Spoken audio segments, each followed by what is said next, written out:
AI செயற்கை நுண்ணறிவு இது இந்த உலகத்தில் இப்போ அதிகமாக இருக்குது. இதனால் குடும்ப அமைப்பில் எதுவும் பிரச்சனை வருமா? இது ஒரு கொஸ்டின். ரெண்டாவது கொஸ்டின் என்ன அப்படின்னு சொன்னால், இப்போது குழந்தைகளை பெத்தெடுப்பது என்பது ரொம்பவும் கம்மியாயிட்டிருக்கு. அது ஏன், என்ன காரணம்? ஏஐ செயற்கை நுண்ணறிவு மூலமாக ஏதாவது பிரச்சனை வருமா அப்படி சொல்லி கேட்டிருக்காங்க. தொடர்ந்து அது சம்மந்தமாக தான் நான் ஒவ்வொரு ஆர்டிக்கலையும் படிச்சுட்டே இருக்கேன். படிக்கும்போது எனக்கு அவ்வளோ வியப்பாக இருக்குது, புல்லரிக்குது. ஏன்னா ஏஐ கேர்ள் ஃப்ரெண்ட் உண்டாக்கிட்டாங்க. நீங்கள் யூடியூப்பில் இப்போ போய் பார்க்குறீங்களே, அப்படியே சைடில் சர்ச் பண்ணி பாருங்கள், ஏஐ கேர்ள் ஃப்ரெண்ட்னு சர்ச் பண்ணி பாருங்கள், அதை உண்டாக்கிட்டாங்க. அதாவது ஒரு பொண்ணுடைய உடல் கொண்டு ஒரு பொண்ணை தொட்ட எந்த உணர்வு வருமோ அந்த சதை மாதிரி இருக்கிற ஒரு அமைப்பில் ஒரு ஏஐ கேர்ள் ஃப்ரெண்டு உண்டாக்கிட்டாங்க. இன்னும் சொல்கிறாங்க, அடுத்த வருஷமே இப்போ 2027 ஏஐ கேர்ள் ஃப்ரெண்டோடைய அந்த மார்க்கெட்டிங் இருக்க மார்க்கெட் வேல்யூ 30 பில்லியன் வரைக்கும் அதிகமாக போகுது. 30 பில்லியன். இப்போ இருக்கக்கூடிய இந்த சிச்சுவேஷனில் யாராவது ஏஐ கேர்ள் ஃப்ரெண்டை கண்டுபிடிச்சிட்டானா, கண்டுபிடிக்கிறாங்க. அதுக்காக நிறைய கம்பெனிஸ் இருக்குது. இப்போ கூட ஒரு கம்பெனி, நீங்கள் இந்த வீடியோ பார்க்குறீங்க, ஏஐ கேர்ள் ஃப்ரெண்டை எப்படி தயாரிக்கிற சொல்லி நீங்கள் தெரிஞ்சுக்கிட்டீங்கன்னா உங்களுக்கு 30 பில்லியனுக்கான மார்க்கெட்டிங்கில் நீங்கள் என்டர் ஆகிட்டீங்கன்னு அர்த்தம். சரி, இதனால் வரக்கூடிய பிரச்சனை என்னென்னா, இங்கே பாருங்கள், ஏஐ கேர்ள் ஃப்ரெண்ட்னால் வரக்கூடிய பிரச்சனை என்ன? அதாவது செயற்கை நுண்ணறிவுன்னு சொன்னாங்க. அதனால் வரக்கூடிய பிரச்சனை என்ன? ஒருத்தன் கல்யாணம் ஏன் பண்ணுறான்னா 3 ரீசன் தான். 4 ரீசன் வச்சுப்போம். 4 ரீசன். முதல்ல கம்பெனி என்னது? கம்பெனி கொடுக்கணும், பேசணும், ஊர் சுற்றணும், அதே மாதிரி நிறைய விஷயங்களை ஷேர் பண்ணணும். இது கம்பெனி. ரெண்டாவது விஷயம் என்னென்னா இன்டிமெசி என்னது? உடல் உறவு மேற்கொள்கிறது. என்னது? உடல் உறவு மேற்கொள்கிறது ரெண்டாவது ரீசன். மூணாவது குழந்தையை பெத்தெடுக்கிறது. அந்த குழந்தையை பெத்தெடுக்கிறது, அந்த வளர்க்குறது, இது ஒரு மனுஷனுடைய இயற்கை. அது இயற்கையுடைய ஒரு பகுதி. அது அடுத்த 4வது விஷயம் என்னென்னா இமோஷனல் சப்போர்ட், உணர்வு ரீதியிலாக ஒரு சப்போர்ட் கிடைக்கிறது. இந்த 4 விஷயத்திற்காக தான் ஒரு மனுஷன் கல்யாணம் பண்ணுறான். இப்போ இந்த 4ல் 3 ஏஐ கொடுக்க முடியும். அதில் முதலாவது உனக்கு கம்பெனி கொடுக்கறது, உனக்கு ஒரு தனிமையை போக்குறதுக்காக வேண்டி கூட இருக்கிறது. ஏஐ ஒரு மனுஷனை விட அதிகமான முறையில் உன்கிட்ட பேச முடியும், உனக்கு ஒரு நல்ல உணர்வை கொடுக்க முடியும். ChatGPT உண்டாக்கியிருக்காங்களே, ChatGPT ஒரு ஆரம்ப ஸ்டேஜ். ஆனால் ChatGPT எதை வச்சு தயார் செஞ்சுருக்காங்க? ஃப்ரெண்ட்ஷிப்பை வச்சு தான். அதாவது ஒருத்தன் ஃப்ரெண்டாக இருந்தால் உனக்கு எப்படி அவன் அட்வைஸ் பண்ணுவானோ அந்த ஏஐ தான் ChatGPT. இதில் நம்ம பசங்க உட்காந்து ரீசர்ச் பண்ணிகிட்டு இருக்கிறாங்க. இது ரீசர்ச்சுக்கான ஃபார்மே கிடையாது. இந்த ஏஐ உண்டாக்கப்பட்டது ஃப்ரெண்ட்ஷிப்காக வேண்டி, உனக்கு கம்பெனி கொடுக்கறதுக்காக வேண்டி. பர்ப்ளெக்சிட்டி இருக்குது பாரு, நம்ம தமிழ்நாட்டில் உள்ள ஒரு பையன் கண்டுபிடிச்சிருக்க பர்ப்ளெக்சிட்டி. அதான் ரிசர்ச் மாடலில் அதை கண்டுபிடிக்கப்பட்டிருக்கு. ஏதாவது ஆய்வு செய்யணும், ஏதாவது உனக்கு டேட்டா கலெக்ட் பண்ணணும்னா அதில் நீ பர்ப்ளெக்சிட்டி தான் யூஸ் பண்ணணும். ChatGPT என்னது? ஃப்ரெண்ட்ஷிப்புக்காக தான், உன்னோட தனிமையை போக்குறதுக்காக வேண்டியது. அப்போ நான் என்ன சொல்கிறேன், முதல்ல உன்னோட தனிமையை போக்குறது ஏஐனால சூப்பராக முடியும். ரெண்டாவது இன்டிமெசி, உடலுறவு மேற்கொள்கிறது. இப்போ உடலுறவு எப்படி இருந்தாலும் ஒரு பொண்ணு கூட, ஒரு மனுஷன் கூட நம்ம பண்ணுற அளவுக்கு இருக்காத, ஒரு பெண் கூட நம்ம சேர்கிற அளவுக்கு இருக்காது அப்படின்னு நினச்சேன்னா, முந்தானே தான் இந்த ஆர்டிக்கல் நான் படித்து எனக்கு ரொம்ப வியப்பாக இருந்துச்சு. ஏஐ, அதாவது செயற்கை நுண்ணறிவு உள்ள அந்த இது இருக்க, ரோபோட் இருக்க, அதுக்கு ஒரு மனுஷனை விட ரொம்ப துல்லியமாக, ரொம்ப தெளிவாக தெரியும் ஒரு ஆணை எப்படி திருப்திப்படுத்தலாம், ஒரு ஆணை எந்த இடத்துல எப்படி பண்ணால் அவன் சந்தோஷம் அடைவான், எப்போ அவன் ஆர்கனிசம் அடைவான் சொல்லிட்டு ஒரு ஏஐக்கு துல்லியமாக தெரியும். அப்போது ஒரு பொண்ணை விட நல்ல முறையில் ஏஐக்கு என்னது, அது அந்த திறமை இருக்குது, அந்த ஆற்றல் இருக்குது. அதனால் ஞாபகம் வச்சுக்கோ, இன்டிமெசியை வச்சு கூட ஒரு ஆண் ஒரு பெண்ணின் பக்கம் நெருங்குவதற்கான வாய்ப்பு கிடையாது. மூணாவது குழந்தை பெக்கிறது. குழந்தை ஒரு மனுஷன் ஏன் பெற்றுக்கிறான்? அதுக்கு காரணம் என்ன தெரியுமா?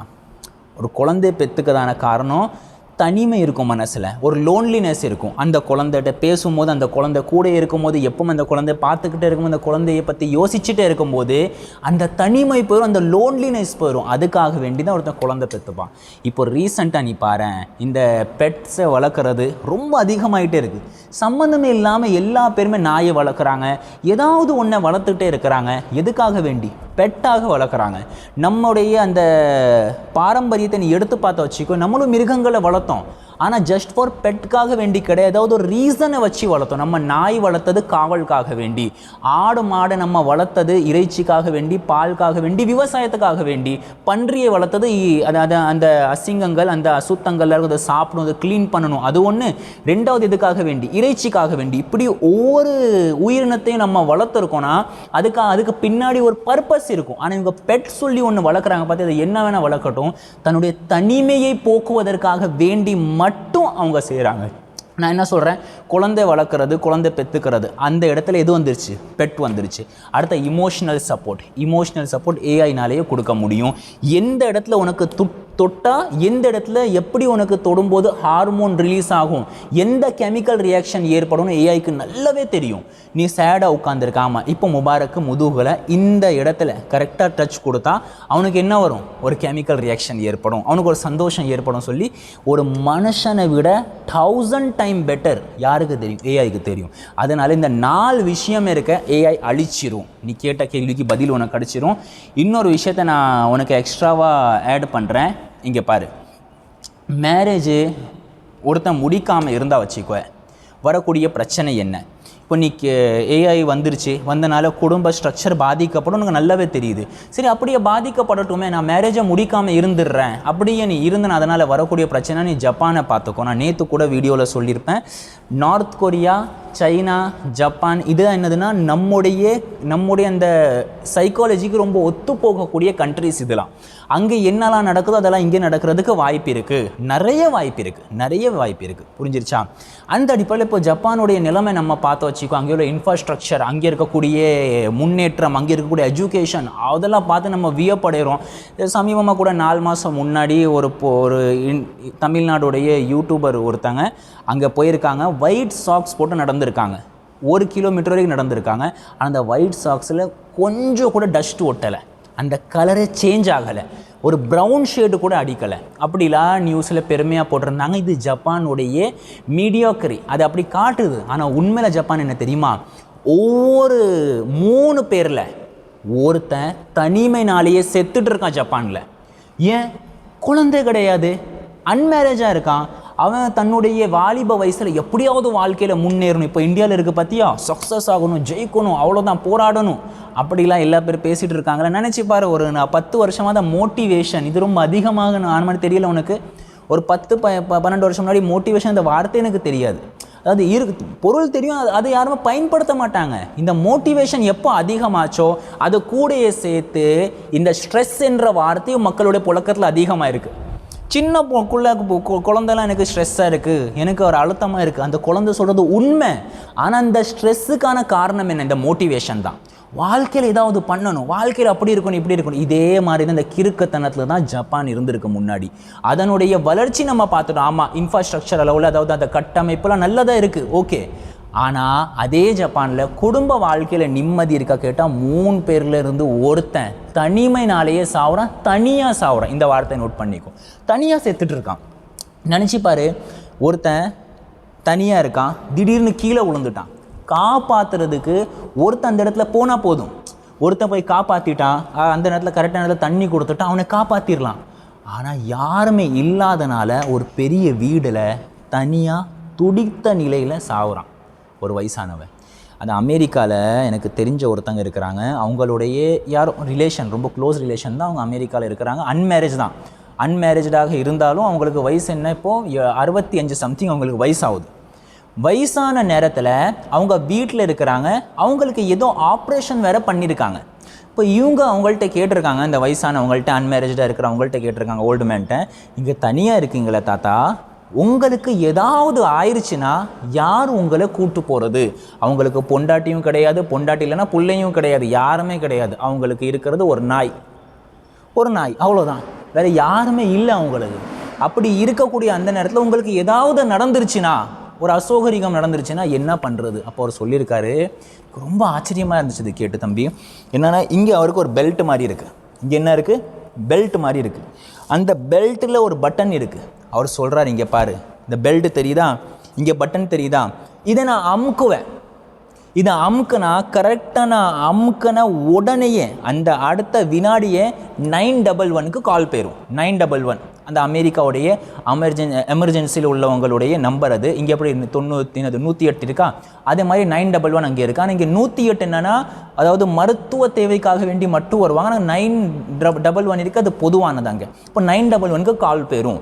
அவங்களுக்கு போயிட்டுனா அதுக்கு அடுத்து இறைவனுக்கு தான் தெரியும் என்ன நடக்க போகுது. அதுக்கடுத்து நான் ஒன்றும் பண்ண முடியாது. என் வேலை என்ன, எனக்கு ஏதாவது பிரச்சனை இந்த பட்டனை அமுக்கிடணும், 911க்கு கால் போயிடணும், அவ்வளோதான். அதனால ஒரு நாள் ஃபுல்லாக இந்த பெல்ட்டை வச்சு தான் சுற்றிக்கிட்டே இருக்கார். பாத்ரூம் போனாலும் இந்த பெல்ட்டை மாட்டிக்கிட்டு தான், குளிக்க போனாலும் அந்த பெல்ட்டை அப்படியே இங்கே ஒட்டியிருப்பார். அதில் தண்ணி பட்டாலும் பிரச்சனை இல்லை. நான் சொல்ல வர்ற விஷயம் என்ன, நம்ம வீட்டில் 65-70 வயசில் நம்ம அப்பாவை பார்க்கலாம், நம்ம தாத்தாவை பார்த்தா எப்படி இருக்கிறாங்க. அவங்க ஒரு அளவாக இருப்பாங்க. அவங்க ஒரு நிமிஷம் கூட தனியாக இருக்க முடியாது. ஒன்று பிள்ளைங்க பின்னாடியே போயிட்டு அப்பா என்ன பண்ணுறது, என்ன சமைக்கிறது, வீட்டில் இந்த பிரச்சனை, குடும்பத்தில் பிரச்சனை பேசிகிட்டே இருப்பாங்க. சரி, பிள்ளைங்க வேலைக்கு போயிட்டா உடனே பின்னாடி பேத்தி பேரங்கெல்லாம் சுற்றிக்கிட்டே இருப்பாங்க. தாத்தா அது வாங்கி கொடுங்க, தாத்தா இது வாங்கி கொடுங்க தாத்தான்னு தனியாகவே யோசிக்க விட மாட்டாங்க. அந்த வயசான காலத்தில் இந்த ஸ்ட்ரெஸ் இருக்கா, ஒரு அதாவது ஓவர் திங்கிங் இருக்கா, பீக் லெவலில் இருக்கும். அவங்க எந்த ஒரு வேலையும் பார்க்க மாட்டாங்க, உடம்பு இம்மொபிலைஸ் ஆயிரும். ஆனால் அந்த சமயத்தில் நம்ம குடும்பத்தில் அதிகமான பிள்ளைங்க இருந்தால் என்ன ஆயிரும், யோசிக்கவே டைம் கொடுக்க மாட்டாங்க. சந்தோஷமாக ஒரு மனுஷன் இருக்கலாம். அதான் ஜாக்மா சொல்லுவார், 60 வயசுக்கு அடுத்தது நீங்கள் உங்களுடைய குடும்பத்தில் உங்களுடைய பேத்தி அல்லது பேரங்க அவங்க கூட நீங்கள் விளையாடுற டைம் தான் அது. அந்த நேரத்தில் நீங்கள் வேலை பார்க்கக்கூடாது. ஜாக்மா சொன்னது ஞாபகம் வச்சுக்கோ. இந்த வயசில் அமெரிக்காவில் ஜப்பானில் ஒருத்தன் இருக்கானா, அவனுக்கு ஒரு நாய் மட்டும்தான் இருக்குது. செத்தாலும் கேட்குறதுக்கு ஆள் இல்லை.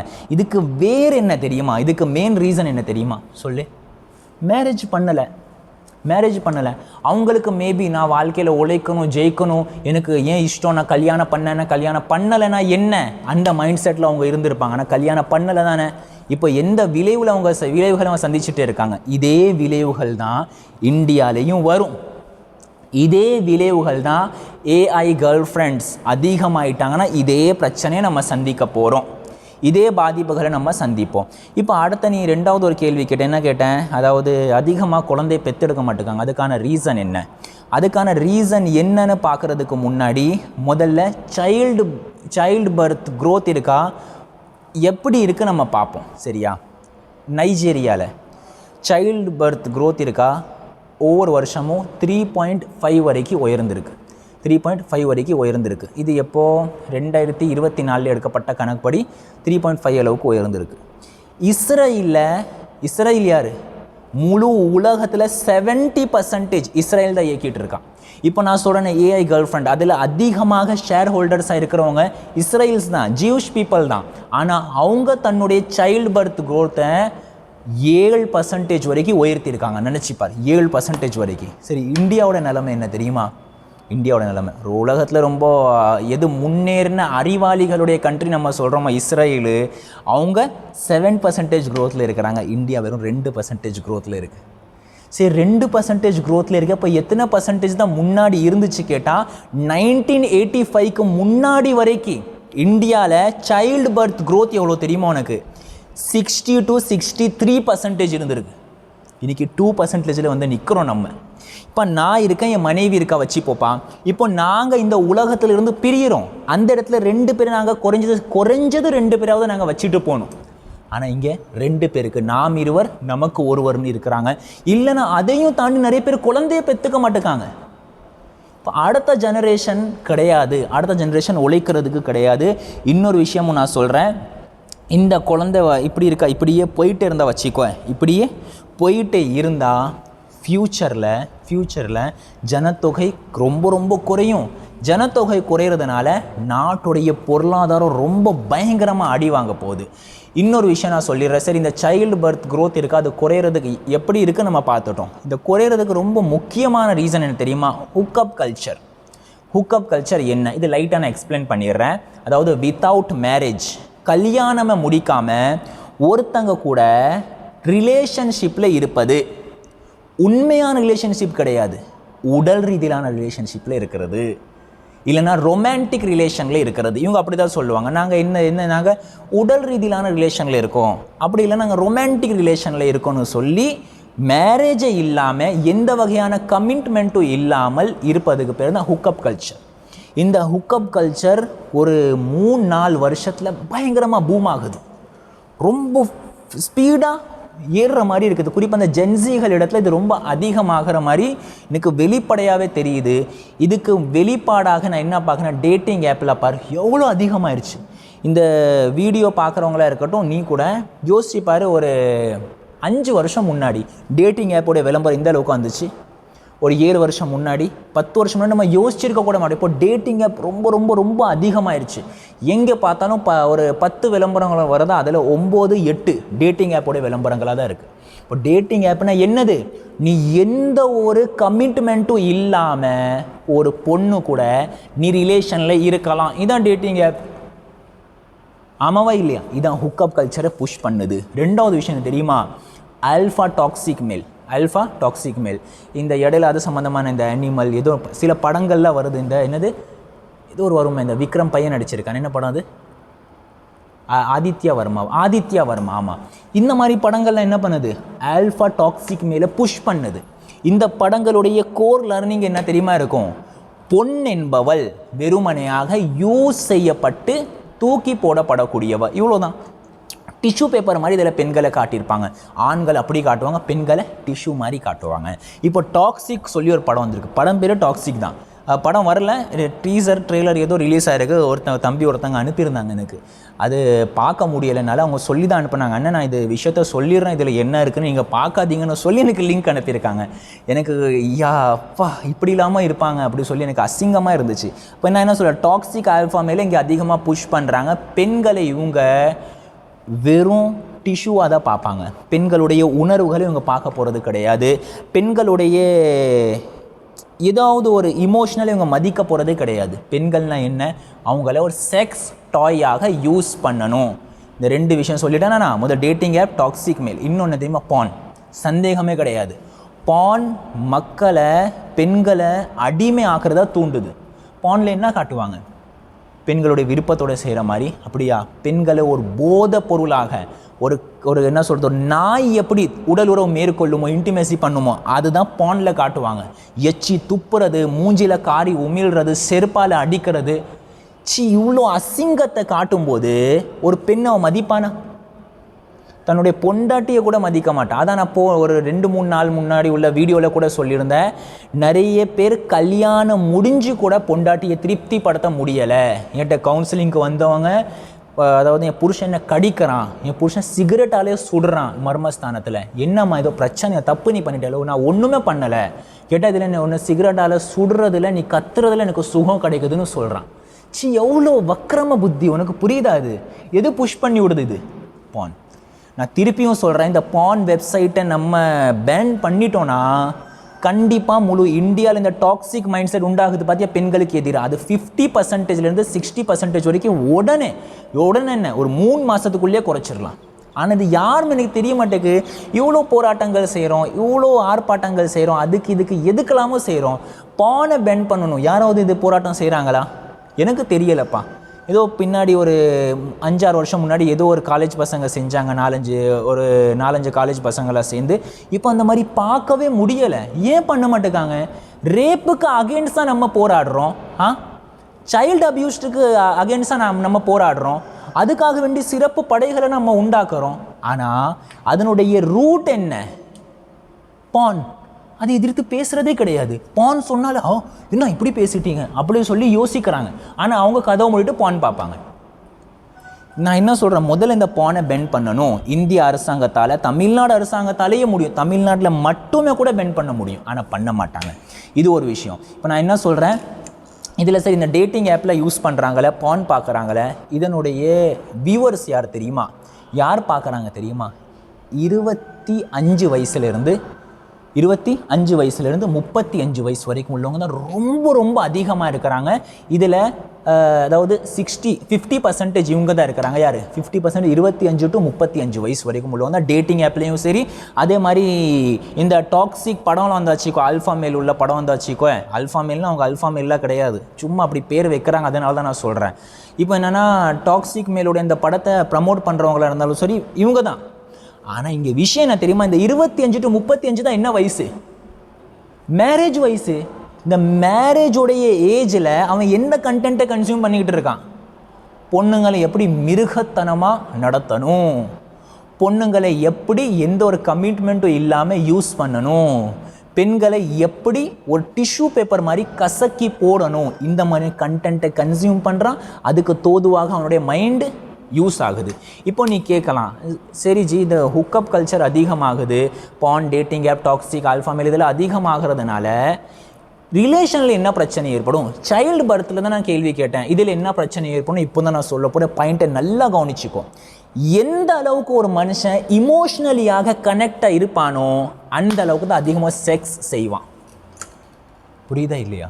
எந்த அளவுக்கு அவன் இமோஷ்னலியாக கனெக்டாக இருக்கணும், இவன் என் பொண்டாட்டி, இவன் எனக்கு உயிர், நான் இவளை ரொம்ப நேசிக்கிறேன் அப்படி சொல்லி ஒரு உணர்வு இருந்தால் தான் ஒரே பொண்ணு கூட 30 வருஷம் 40 வருஷம் கூட இன்னும் சாவுற வரைக்கும் கூட ஒரு ஆம்பளையால் ஒரு பொண்ணால் 2 பேருமே செக்ஸில் இருக்க முடியும். இமோஷ்னல் அட்டாச்மெண்ட் இருக்கணும். வெறுமனையாக உடல் ரீதியிலான கனெக்ஷன் இருந்தால் வச்சுக்கோ, வித்தவுட் கமிட்மெண்ட், அவ்வளோதான். அந்த சொல்லுவாங்கள்ல அந்த இந்திரிய துளி இருக்குமே ஸ்பம், அது வெளியாகிற வரைக்கும் மட்டும்தான் சந்தோஷம். சந்தோஷமாக என்னது ஒரு இது, அது வெளியே வந்துருச்சுன்னா சீ அப்படி அசிங்கமாக ஃபீல் ஆகும். இப்போ நான் என்ன கேட்குறேன், இந்த ஹுக்கப் கல்ச்சரில் இருக்கிறாங்களே அவங்களுக்கு உண்மையிலே அந்த பொண்ணு மேலே ஒரு இமோஷனல் அட்டாச்மெண்ட் உண்டாகுமா? சொல்லு, உண்டாகுமா? கிடையாது. நேற்று ஒரு பொண்ணுகிட்ட அவங்க நியூடாக பேசியிருப்பாங்க, நான் வெளிப்படையாக பேசுகிறேன், எனக்கு இதில் என்ன சொல்கிறேன், நடக்கக்கூடிய விஷயம் நம்ம பேசலன்னா யார் பேசுவான்? ஒரு பொண்ணை அவன் நியூடாக பார்த்துருக்கான், அந்த பொண்ணு நாளைக்கே செத்து போயிட்டா, இவனுக்கு ஏதாவது வருத்தம் இருக்குமா? சொல்லுப்பா, எந்த ஒரு வருத்தமும் இருக்காது. அப்போ இமோஷ்னல் அட்டாச்மெண்ட்டு இங்கே இல்லை. இமோஷ்னல் அட்டாச்மெண்ட் இல்லைன்னா கண்டிப்பாக சைல்டு பர்த் க்ரோத் குறைஞ்சிக்கிட்டே இருக்கும். இதான் இந்த வீடியோவில் நான் சொல்கிற முக்கியமான விஷயம். நம்ம பார்த்த விஷயம் என்ன, ஏஐனால் கண்டிப்பாக நமக்கு பாதிப்பு இருக்குது. ரிலேஷன்ஷிப், ஃபேமிலி ஸ்ட்ரக்சர் நாசமாக போக போகுது. அது மாதிரி மேரேஜ் முடிக்கலைன்னா தனிமைனால நீ செத்து போக போகிற. அடுத்த 3வது விஷயம் என்ன, இந்த ஹுக்கப் கல்ச்சர்னால தான் சைல்டு பர்த் குறையுது. இதான் நம்ம இன்றைக்கி பார்த்த ஒரு முக்கியமான விஷயம். இது உங்களுக்கு பிடிச்சிருக்குன்னா கண்டிப்பாக ஷேர் பண்ணுங்கள், மற்றவங்கள்ட்ட இதை பகிருங்க. ஒரு அவேர்னஸ் வீடியோ தான், நமக்கு ஒரு அவேர்னஸை உண்டாக்குறது தான் நோக்கம். பி அவேர், விழிப்புணர்வோடு இருங்க. பாய்.